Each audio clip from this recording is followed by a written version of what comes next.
예수께서 가이사라 빌립보 지방에 이르러 제자들에게 물어 가라되 사람들이 인자를 누구라 하느냐 가라되 더러는 세례 요한 더러는 엘리야 어떤 이는 예레미야나 선자 중 하나라 하나이다. 가라사대 너희는 나를 누구라 하느냐 시몬 베드로가 대답하여 가로되 주는 그리스도시요 살아계신 하나님의 아들이시니이다. 예수께서 대답하여 가라사대 바요나 시몬아 내가 복이 있도다. 이를 내게 알게 한 이는 혈육이 아니요 하늘에 계신 내 아버지시니라. 또 내가 내게 이르노니 너는 베드로라. 내가 이 반석 위에 내 교회를 세우리니 운부의 권세가 이기지 못하리라. 내가 천국 열쇠를 네게 주리니 내가 땅에서 무엇이든지 매면 하늘에서도 매일 것이요 네가 땅에서 무엇이든지 풀면 하늘에서도 풀리라 하시고 아멘. 하나님이 이 땅에 세우신 인스티튜션, 이 기관은 둘밖에 없습니다. 구약 성경에 보면 창세기 때 가정을 하나님이 만드셨죠. 그러니까 한 사람이 아니고 한 사람 이상 가족을 만드셨어요. 그래서 남자를 만들고 여자를 만들어서 두 사람이 하나 되어 생육하고 번성해서 바로 구성체가 가족입니다. 신약에 와서는 하나님께서 성령을 보내주셔서 성령으로 거듭난 사람들이 모인 것이 바로 교회입니다. 그래서 교회도 가족이에요. 하나님은 가정을 이루어 주실 때나 교회를 형성해 주실 때 복을 주시려고 주셨지 저주를 내리려고 주신 게 아닙니다. 그래서 하나님께서 남자 여자를 지으시고 그들에게 복을 주셔서 생육하고 번성하라 뿐만 아니라 에덴 동산을 창설해 주셔서 저들이 수고하고 땀 흘리지 않아도 풍성히 먹고 평안히 행복하게 살 수 있도록 대주셨습니다. 교회도 마찬가지입니다. 운부의 권세가 이기지 못하리라. 또 그들에게 천국 역사를 주어서 땅에서 풀면 하늘에서 무한정 풀어지고 땅에서 묶으면 하늘에서 묶어진다는 그런 복을 주셨습니다. 그런데 왜 오늘 교회가 복을 누리지 못하는가 하는 것은 창세기 3장에 있는 말씀과 같이 너희는 선악과를 따먹지 말라. 따먹으면 정령 죽으리라. 하나님 그렇게 말씀하셨고 사단 마귀는 따먹어라. 네가 따먹으면 하나님같이 잘 된다 하고 하나님과 사단의 말이 있었습니다. 우리는 언제나 하나님의 말씀을 선택해야 됩니다. 언제나 하나님의 말씀을 귀담아 들을 줄 알아야 되고 하나님의 말씀에 순종할 줄 알아야 돼요. 그런데 불행하게도 우리 조상 아담은 하나님의 말씀을 귀담아 듣지 못하고 그 안에는 남편의 준 말을 귀담아 듣지 않고 사단의 속삭임에 쏘가 넘어서 그걸 따먹고 하나님의 말씀을 부인하고 거부하고 불순종한 거죠. 그래서 사람에게 저주가 임한 거예요. 왜 오늘날 교회가 문제가 생기느냐는 것은 하나님의 말씀을 택하지 아니하고 사단의 말을 택했기 때문에요. 나는 오늘 하나님이 원하시는 선택에 대해서 일단 이 교회를 통해서 말씀을 드리겠습니다. 신명기 30장 15절에서 20절에 보면은 이렇게 나옵니다. 보라, 내가 오늘날 생명과 복과 사망과 화를 내 앞에 두었으니 곧 내가 오늘날 너를 명하여 네 하나님 여호와를 사랑하고, 잘 들으셔야 돼요. 어떤 사람이 생명과 복을 누릴 수 있으며 어떤 사람이 사망과 화를 당하는지, 그래서 하나님을 둘을 놓으시고 곧 내가 오늘날 너를 명하여 네 하나님 여호와를 사랑하고 그 모든 길을 행하며 그 명령과 구례와 벽돌을 지키라는 것이니라 그랬습니다. 그러면 계속 보면 그러하면 이랬죠. 네가 생전하며 살아있을 것이고 번성할 것이고 늘어날 것이고 또 내 하나님 여호와께서 네가 가서 얻을 땅에서 내가 네게 복을 주실 것이라. 그럼 복 받는 비결은 이걸 선택해야 됩니다. 하나님을 사랑해야 돼요. 그리고 그의 말씀에 순종해야 돼요. 그리고 그의 법도와 규례와 명령을 지켜야 되는 것입니다. 간단해요. 할 수 있어요. 우리가 할 수 있기 때문에 하나님이 하라 그런 거예요. 그러나 그랬어도 네가 만일 마음을 돌이켜 듣지 아니하고 무엇을 하나님의 말씀을 유혹을 받아서 누구한테 사단에게 마귀에게 혹은 다른 사람에게 받아서 다른 신들에게 절하고 그를 섬기면 내가 오늘날 너에게 선언하노니 너희가 반드시 망할 것이라. 너희가 요단을 건너가서 얻을 땅에서 너희가 날이 장구지 못할 것이라. 약속의 땅에 들어가서 잘 된다고 했는데 여기는 못 된다고 그랬어요. 왜? 하나님의 말씀을 귀담아 듣지 않고 다른 신을 섬기기 때문에. 그럼 다른 신이 뭡니까? 다른 신은 나 하나님 외에 나를 돕는 자가 다른 데 있다 생각하고 그것이 무엇이든지 하나님보다 우위에 놓으면 그게 바로 다른 신입니다. 꼭 바위돌에 가서 빌어야 우상이고 또 꼭 무슨 해와 달을 빌어야만 우상이 아닙니다.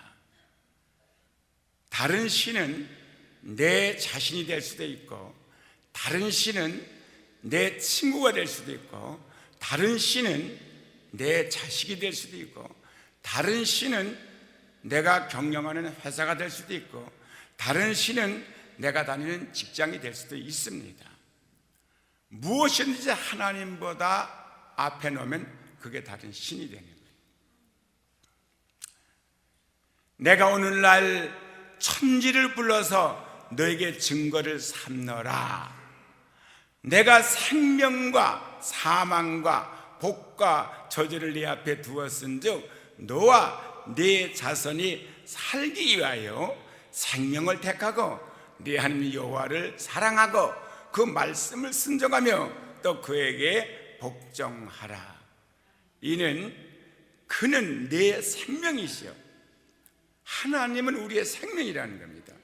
내 장수며 여호와께서 내 열조 아브람과 이삭과 야곱에게 주리라고 맹세하신 땅에서 내가 거하리라. 거한다는 건 잘 된다는 말이에요. 잘 살 수 있으리라 그런 말입니다. 잘 사는 방법은 간단해요. 우리는 하나님을 사랑하고 하나님의 말씀에 순종하며 하나님을 섬기면서 살아야 합니다. 그래서 잘 살기 위하면은 택하게 달렸잖아요. 우리가 선택하면 되잖아요. 내 마음대로 살 것이냐, 친구 따라 강남 갈 것이냐, 아니면 하나님을 의지하고 하나님의 말씀에 순종하고 하나님을 사랑하고 살 것이냐. 하나님께서는 우리에게 복을 주시기 원하시고 우리를 진정으로 돕기를 원하고 계셔요.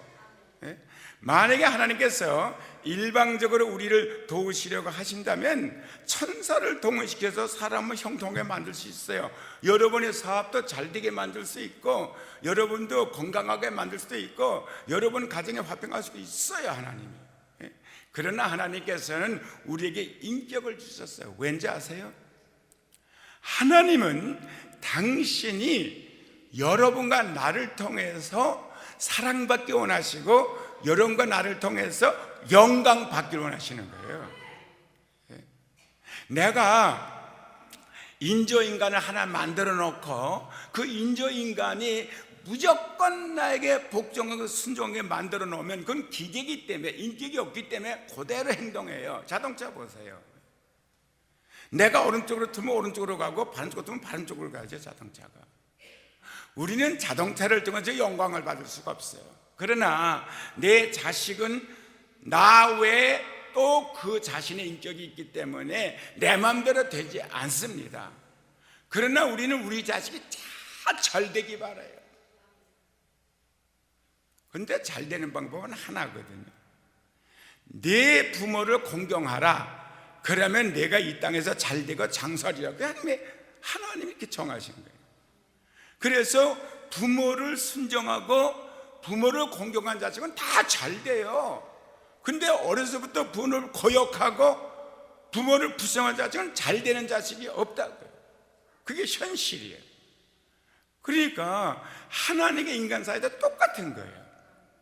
왜 그러면 부모가 인조인간을 만들어 놓고 자식이라고 살지, 왜 인격이는 사람을 낳아가지고 가족을 왜 구성합니까? 하나님은 우리를 기계같이 만들지 않고 인격을 줬습니다. 하나님께서는 우리에게 복을 주기 원하며 우리를 진정으로 돕기를 원하고 계십니다. 그러나 그 선택은 우리가 해야 돼요. 하나님께서는 우리에게 인격을 주셨어요. 그리고 우리가 하나님을 믿고 하나님을 의지하고 나아가서 하나님을 사랑하고 하나님의 말씀에 순종한다면 하나님은 하나님의 가지고 있는 것 모든 걸 다 주셔요. 우리가 로마서 보게 되면 누가 우리를 정죄하랴, 누가 우리를 갖다가 정죄하겠냐 이거죠. 판단하겠냐 이거죠. 우리를 의롭다 하신 분은 하나님이시니 누가 우리를 갖다 죄인이라고 정죄하겠냐 이거예요. 의롭다 하신 분은 하나님이시고 그 하나님이 우리를 의롭게 하기 위해서 아들 하나밖에 없는 독생자 아들까지 주시는 하나님이 무엇인들 안 주겠느냐 그랬어요. 다 준다는 거예요. 아들을 주셨으면 모든 것이 아들 안에 있는데 다 준 거죠. 우리는 이걸 누리고 살아야 돼요.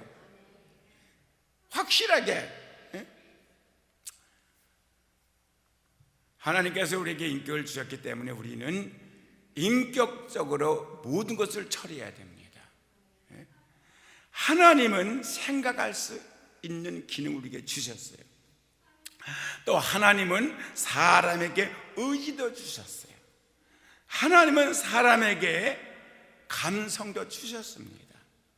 우리는 창세기 2장에서 하나님이 인간을 위해 창조하신 아름다운 동산을 보게 되죠. 누리고 살라고 준 거지 괜히 준 거 아니에요. 근데 3장에서는 그 동산이 사람의 잘못된 선택으로 파괴가 되는 게 나옵니다. 바로 아담과 해와가 선택을 잘못해서예요. 자기에게 준 생각, 자기에게 준 감성, 자기에게 준 의지를 가지고 잘못 사용한 거예요. 이 세 가지를 주신 건 언제나 하나님을 통과해서 생각하고 하나님을 통과해서 느끼고 하나님을 통과해서 결정지라는 것이지 자기 스스로 개인적으로 마음대로지라는 것은 아니었었어요.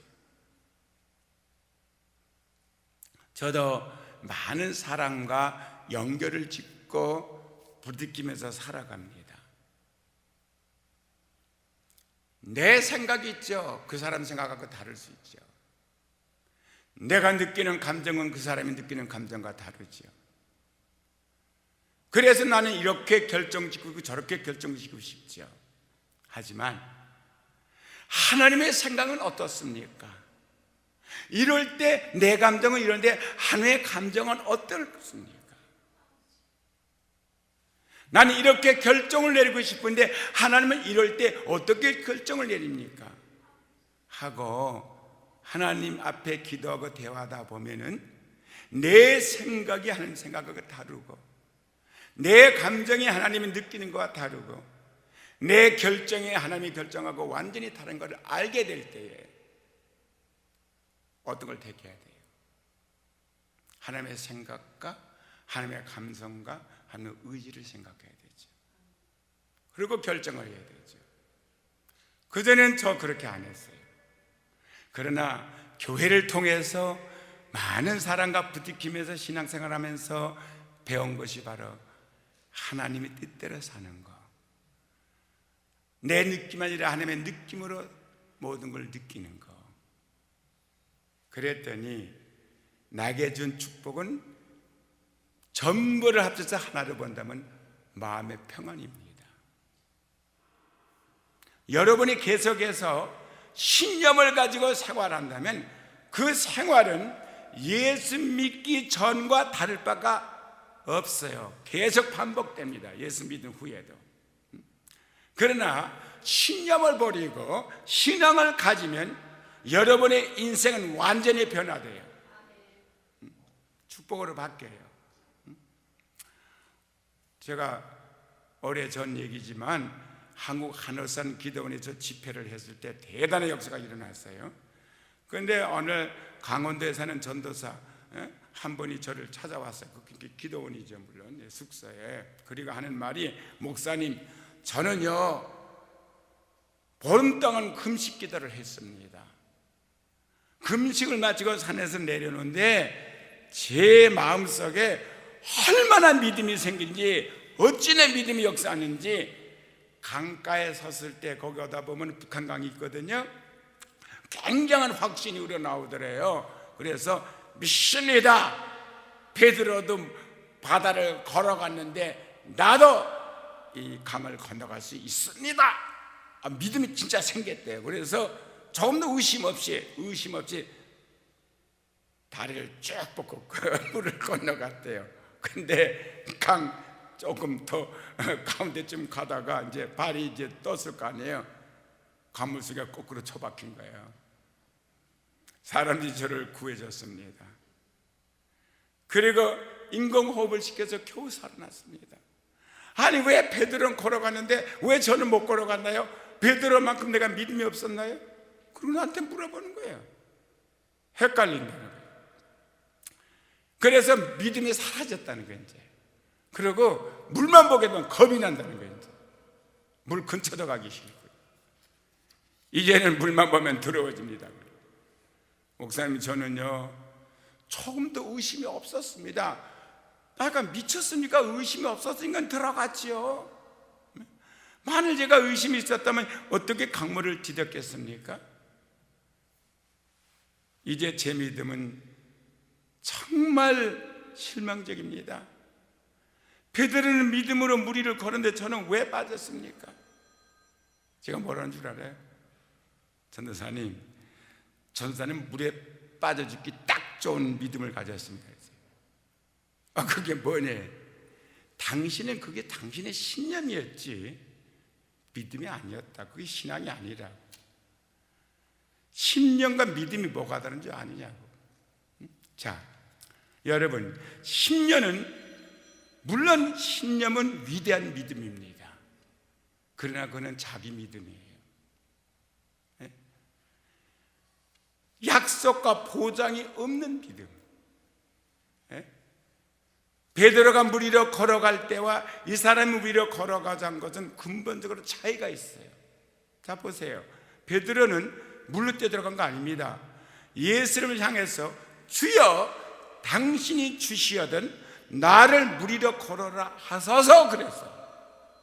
당신이 주시라면 나를 오라 그랬어요. 그 말은 당신이 주관자라면 물도 순종하고 자연도 순종하고 바람도 순종하고 다 순종한다는 거야. 당신 오라 그랬어요. 했습니다. 베드로는 나도 걸어갈 것을 믿습니다 하고 걸어간 거 아닙니다. 나를 오라 하시옵소서 했을 때 바로 베드로는 예수님의 입에서 나는 말씀의 약속을 믿고 말씀 위로 걸어간 거지 자기 의지로 걸어간 거 아니에요. 베드로는 본래 의지가 강한 사람 아니라고요. 변질이 많은 사람이에요. 이랬다 저랬다. 그러나 마리아가 말씀을 의지해서 그대로 들어간 것 같이 바로 베드로는 오라 하는 주님의 말씀을 붙잡고 그 말씀으로 걸어간 거예요.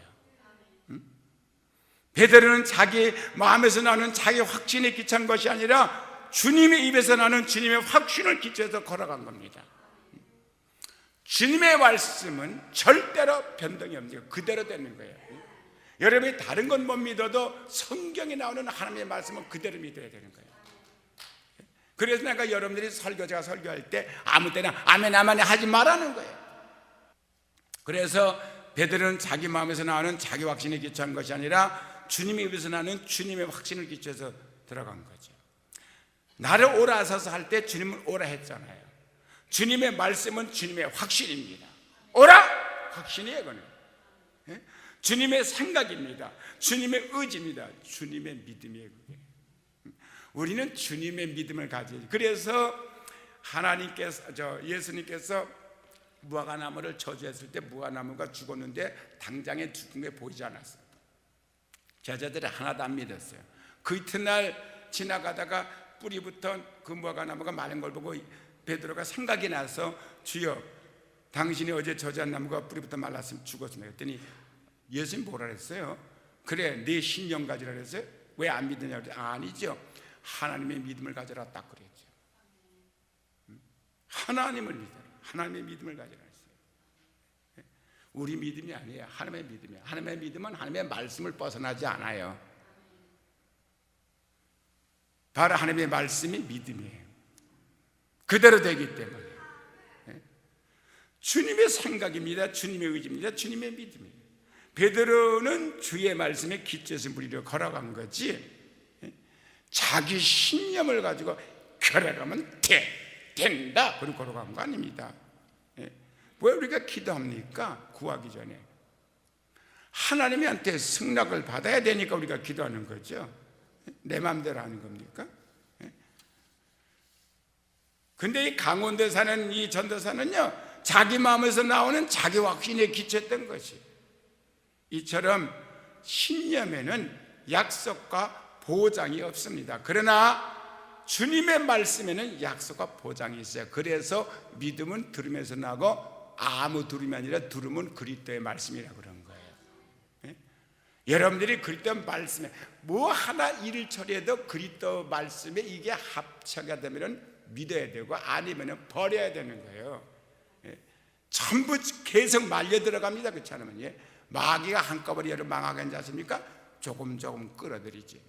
야 하나님께서 과일을 따먹지 말라 하더니 야 선악과 따먹지 말라 그런 말 안 했어요. 그러니까 뭐라 해서 해와가 아니라고 다 따먹되 중앙에 있는 선악과만 따보지 말라 했다.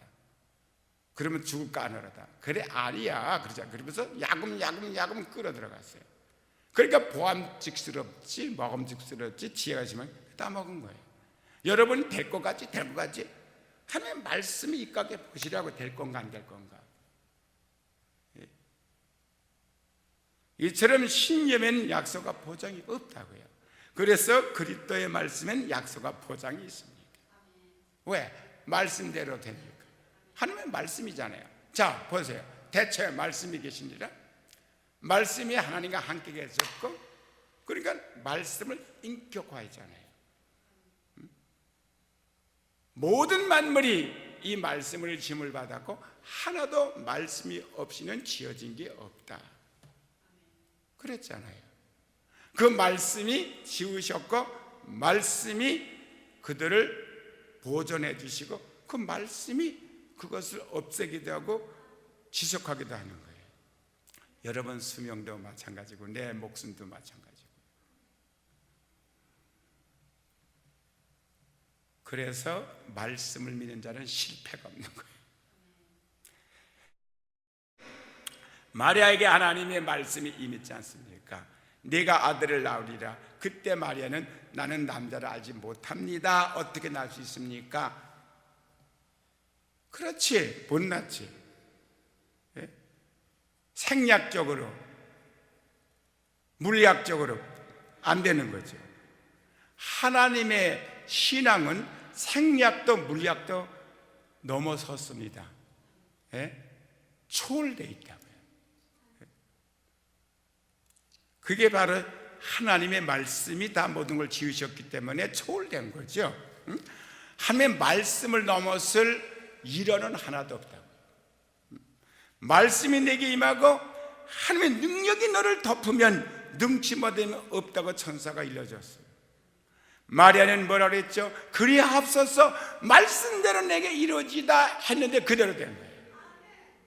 마리아는 자기 생각으로는 불가능했지만 주님의 확신이 자기에게 이루어지기를 믿은 것이죠. 마리아는 자기의 생각이 이루어지기를 구한 것이 아니라 하나님의 생각이 이루어지기를 구한 것이에요. 이것이 바로 신앙입니다. 모세는 백성을 이기고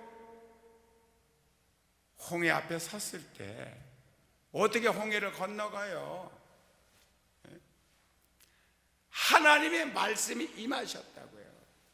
그래서 지팡이를 든 것을 대라 댔어요. 그랬더니 갈라졌어요, 홍해가. 그리고 이스라엘 백성은 건너갔어요. 아직 물이 갈라져 있어요.